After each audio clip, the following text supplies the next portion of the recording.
Adding one new question at a time directly to a quiz is one method of putting questions into a quiz. You also have the option to add questions from the question bank. It's important to note that the questions you create do not actually live in specific quizzes. They're stored in a place called the question bank. So if you accidentally delete a question from the questions page while editing a quiz, don't worry, you can add it back from the question bank. You can also reuse questions in subsequent quizzes, or change up questions in a quiz easily from semester to semester. Utilizing the question bank allows you to manage your quizzes and questions more effectively. To access the question bank from the main course, click on More in the course menu at the top of the course page, and click Question Bank from the drop-down menu.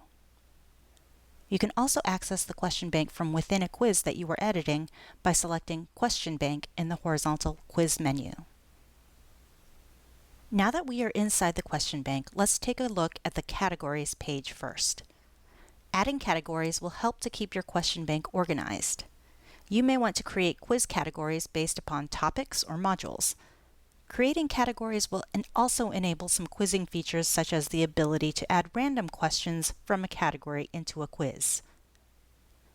To add a category, click on Questions at the top of the page and select Categories from the drop-down menu. Click the Add Category button.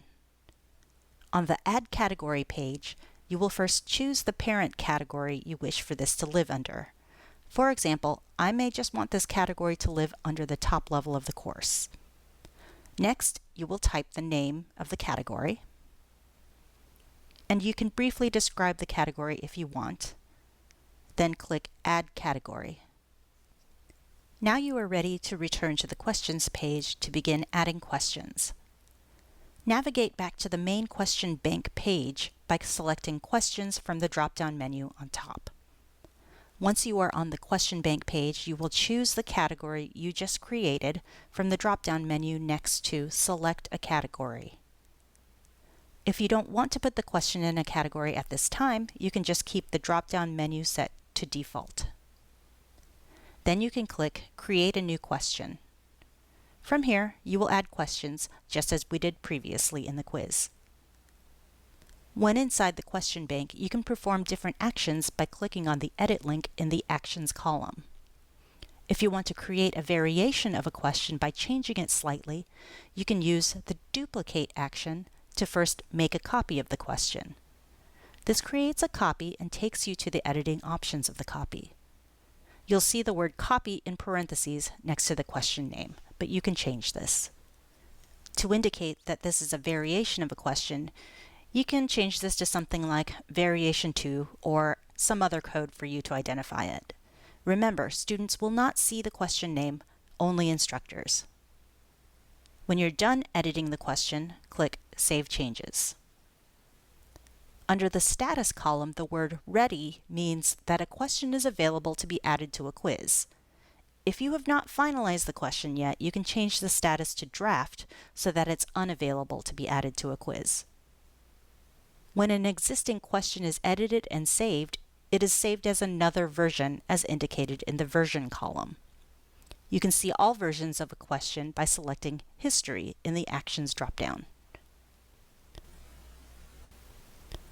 If you want to move questions into a different category, first select the boxes next to the questions you want to move.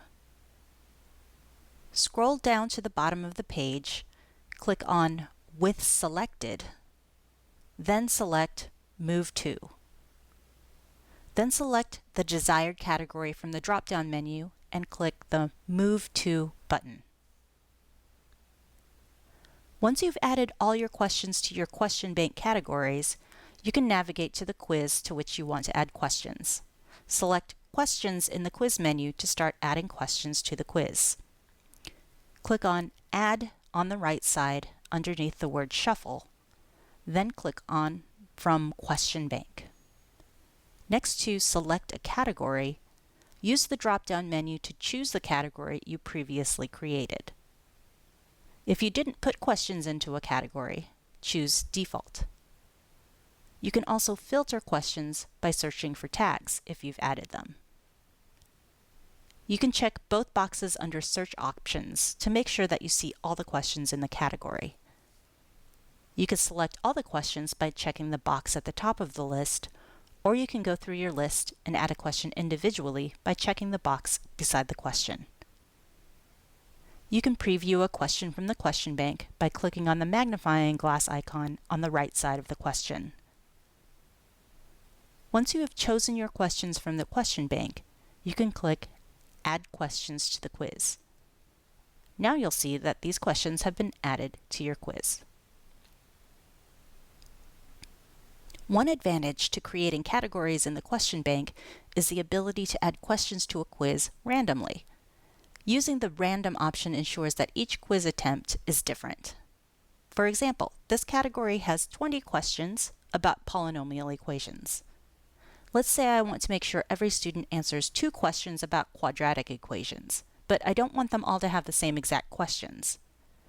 I can create a subcategory with different variations of the same type of question and use the random question option to add 2 of them to the quiz.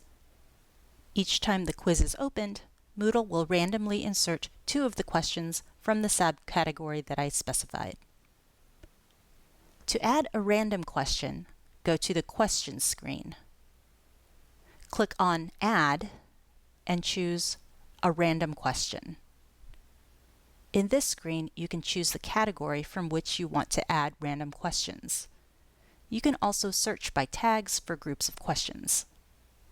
Next, you can choose how many random questions you want to add from that category.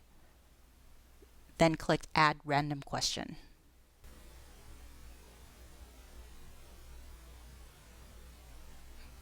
Make sure to save your changes as you add questions to the quiz by clicking on the Save button at the top right. There are also additional things you can do on the questions page. You can change the maximum grade for the quiz and turn shuffling on and off for each quiz attempt. You can drag the questions up and down to rearrange the order. And you can adjust the page breaks between questions by clicking these icons at the left. Remember, you can click on the blue question marks to find out more about each setting. Additionally, if you scroll down to the bottom right of the page, you can click on the question mark and select Help and Documentation. This will pop up a window that shows the official Moodle documentation for the activity or resource you are trying to configure, and for the correct version of Moodle. After you've saved all your changes, you can get back to the quiz page by clicking on Quiz on the quiz menu below the course banner, or by clicking on Quiz in the breadcrumb links at the top. It's a good idea to preview the entire quiz to make sure everything looks the way you want. To do this, click on the Preview Quiz link. This will show you the quiz as students will see it. You can leave the preview anytime. Just click on Quiz in the course menu, or click on Quiz in the breadcrumb links at the top. Once you have finished configuring your quiz settings and adding questions, you can return to the module that you were editing or any other location in the course by navigating through the course index.